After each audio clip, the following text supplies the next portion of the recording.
दोस्तों, इस प्रश्न में पूछा जा रहा है कि अरेबिका, रोबस्टा, लिबेरिका किस फसल की किस्में हैं। आपके ऑप्शन से चाय, कपास, जूट या कॉफ़ी। देखिए, परीक्षा में क्या होता है, कभी कभी कुछ इंपॉर्टेंट फसलों के वैरायटीज़ के नाम दे दिए जाते हैं और आपसे ऐसे ही क्वेश्चन पूछा जाता है। तो इसलिए ये ज़रूरी है कि आपको सभी इंपॉर्टेंट फसलों की कुछ वैरायटीज़ के नाम ज़रूर याद रहें। तो इन चारों की इम्पॉर्टेंट वैरायटी और इस क्वेश्चन का सही आंसर क्या है, वो हम इस वीडियो में देख लेते हैं। तो सबसे पहले इस प्रश्न का जो आंसर है वो है कॉफ़ी। तो चलिए, सबसे पहले हम चाय पे नज़र डाल लेते हैं। चाय की दो वैरायटी होती है मेनली। एक होती है चाइनीज़ वैरायटी और एक होती है असम वैरायटी। चाइनीज़ वैरायटी को कैमेलिया सिनेसिस बोलते हैं और असम की वैरायटी को कैमेलिया सिनेसिस असामिका बोलते हैं। अब ये साइंटिफिक नेम तो उतने इम्पॉर्टेंट नहीं है, लेकिन आपको ये चाइनीज़ वैरायटी और असम वैरायटी, ये दो वैरायटी होती हैं, ये याद रखना है।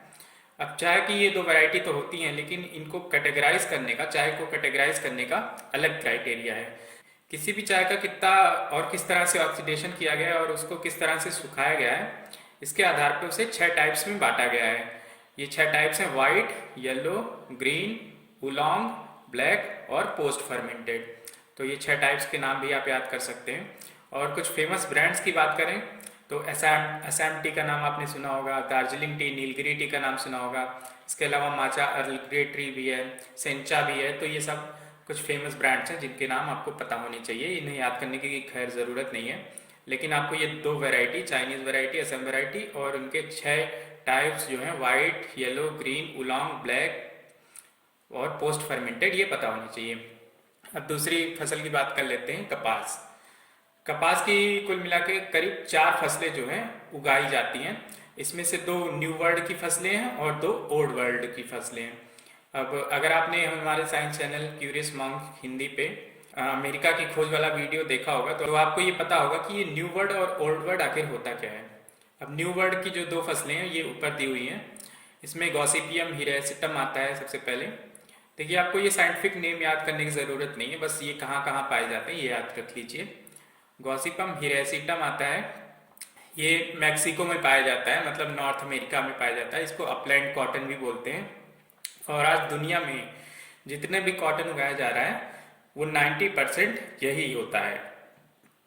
ये जो 90% है वो एग्जैक्ट हिस्सा नहीं है, मतलब 90% के आसपास का हिस्सा ये गॉसिपम हिरैसिटम ही होता है। इसके बाद गॉसिपम बारबेडेंस आता है। ये साउथ अमेरिका का नेटिव है, मतलब यहाँ पे सबसे पहले पाया जाता था साउथ अमेरिका में। और आज जो दुनिया में प्रोडक्शन होता है उसका करीब 8% हिस्सा ये होता है। इसके बाद ये 2 ओल्ड वर्ल्ड की प्रजातियां हैं। इसमें गॉसिटम आर्बोरेटम जो है, इसको ट्री कॉटन भी बोला जाता है और ये सबसे पहले इंडिया और पाकिस्तान में पाया जाता था। आज इसका प्रोडक्शन बहुत ही कम होता है, 2% से भी कम होता है। भारत में भी आजकल न्यू वर्ल्ड वाली दोनों प्रजातियों को ही उगाया जाता है, इसका प्रोडक्शन नहीं होता है कुछ खास। इसके बाद गॉसिपम हर्बेकम भी होता है, ये लिवेंट कॉटन होता है। आपको शायद पता हो कि लिवेंट जो है मिडिल ईस्ट यानी वेस्ट एशिया का एक हिस्सा है जिसे लिवेंट बोला जाता है। ये सादर्न अफ्रीका और अरेबियन पेनिनसुला का नेटिव कॉटन होता है और ये भी 2% से कम उगाया जाता है। तो आपको ये याद रखना है कि जो आजकल ज़्यादातर कॉटन उगाया जाता है वो मैक्सिको से आया है या साउथ अमेरिका से आया है। तो अब अगली फसल है जूट। जूट की भी 2 प्रजातियां होती हैं, एक होती है वाइट जूट और एक होती है टोसा जूट। वाइट जूट का साइंटिफिक नाम कॉर्कोरस कैप्सुलरिस है और ये सुपीरियर क्वालिटी का होता है। अगर टोसा जूट की कंपैरिजन में देखा जाए तो वाइट जूट अच्छी क्वालिटी का होता है, लेकिन टोसा जूट जो होता है ये बहुत ही सॉफ्ट होता है, सिल्की होता है और ये ज़्यादा मजबूत होता है।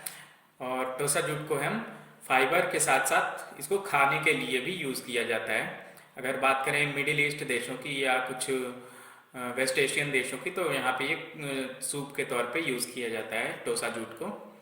कॉफ़ी की प्रजातियों की बात करें तो सबसे पहले अरेबिका, जैसा नाम से पता चल रहा होगा ये अरेबिया की कॉफ़ी है।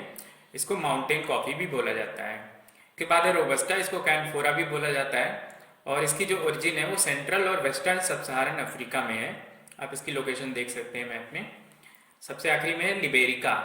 लिबेरिका, जैसा कि अगर आपको पता है कि लाइबेरिया एक देश का नाम है, तो आपको इससे आइडिया हो जाएगा कि ये वहीं कहीं उगती है। अब ये लाइबेरिया जो है ये वेस्टर्न सेंट्रल अफ्रीकन रीजन में पड़ती है और ये लिबेरिका जो कॉफ़ी है ये लाइबेरिया से लेके युगांडा और अंगोला तक उगाई जाती है।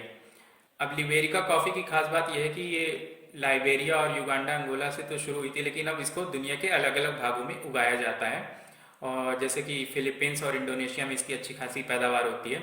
इसके अलावा अंडमान एंड निकोबार में भी इसकी कुछ पैदावार ज़रूर होती है, लेकिन वो कुछ खास नहीं होती है। तो ये बात तो आप याद रख सकते हैं। तो इन चारों फसलों की प्रजातियों के नाम आप कहीं लिख सकते हैं और इसको दोबारा देख सकते हैं, आपको याद हो जाएगा। मुझे उम्मीद है कि इस वीडियो से आपको कुछ ना कुछ जानने को मिला होगा। अगर ये वीडियो पसंद आया हो तो हमारे science channel curious monk Hindi को विजिट करना ना भूलें। ये वीडियो देखने के लिए आपका धन्यवाद।